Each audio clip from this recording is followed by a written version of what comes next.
Pul baxt olib kelishi mumkin. Baxtsizlik ham. Hammasi uni qanday ishlatishingizga bog'liq. Tasavvur qiling. Oyligingizni 90% ni avaylab, 5 yil deganda shahar markazidan orzu qilgan uyingizni sotib oldingiz. Lekin yon qo'shningiz DJ deyarli har kuni uyidan ertalabgacha baland musiqa eshitilib turadi va sizni uyqungiz buziladi. Bu holatda pul sizga baxt emas, azob olib keldi.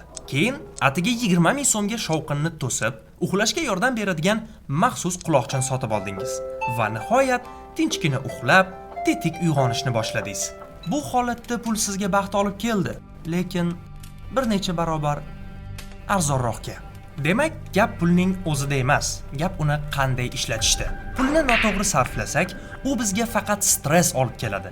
To'g'ri sarflasak, hayotimizni ancha osonlashtiradi. Shuning uchun pul baxt olib keladimi degan savolning javobi oddiy. Pulni to'g'ri ishlata olsangiz, ha, aks holda yo'q. Pul bu vosita, uni ishlatish esa ko'nikma. Boshqa har qanaqa ko'nikma singari u ham o'rganiladi. Pulni ishlatish ko'nikmasi bor odam uchun u imkoniyatga aylanadi. Ishlatishni bilmagan odam uchun esa u qo'shimcha tashvishga. Shu sababli pul sizni baxtli qiladimi, yo'qmi degan savolning javobi doim sizning qo'lingizda.